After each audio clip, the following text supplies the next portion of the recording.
हरिद्वार को छोड़ राज्य के शेष 12 जिलों में त्रिस्तरीय पंचायत चुनाव को लेकर कुहासा अब छंट गया है। पंचायत चुनाव जुलाई में होंगे। हाईकोर्ट में इस आशय का शपथ पत्र देने के बाद सरकार तैयारियों में जुट गई है।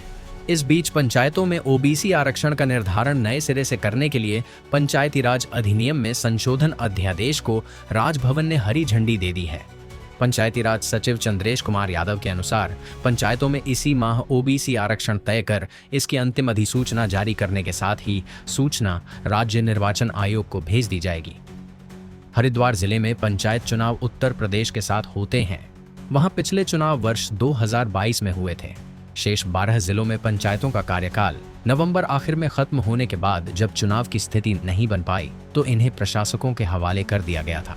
इस बीच सरकार ने पंचायत चुनाव के दृष्टिगत पंचायतों का परिसीमन, निर्वाचन क्षेत्रों का निर्धारण, मतदाता सूचियों का पुनरीक्षण संबंधी कार्य निपटाए। सुप्रीम कोर्ट के निर्देशानुसार पंचायतों में ओबीसी अदर बैकवर्ड क्लास आरक्षण का नए सिरे से निर्धारण होना है। इस सिलसिले में गठित एकल समर्पित आयोग से रिपोर्ट मिलने के बाद सरकार ने पंचायती राज अधिनियम में संशोधन के दृष्टिगत अध्यादेश राजभवन भेजा था। इसे राजभवन ने मंजूरी दे दी है। इस बीच हाईकोर्ट में चल रहे पंचायत चुनाव से संबंधित मामलों की सुनवाई के दौरान शासन ने स्पष्ट किया कि पंचायत चुनाव जुलाई में करा दिए जाएंगे। इसी हिसाब से तैयारियां शुरू कर दी गई हैं।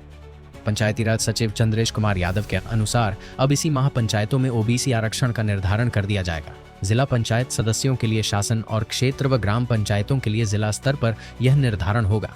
पूर्व में ओबीसी आरक्षण के लिए 14% की सीमा थी, जिसे अब हटा दिया गया है। साथ ही यह भी साफ किया गया है कि एससी, एसटी व ओबीसी आरक्षण 50% से अधिक नहीं होगा।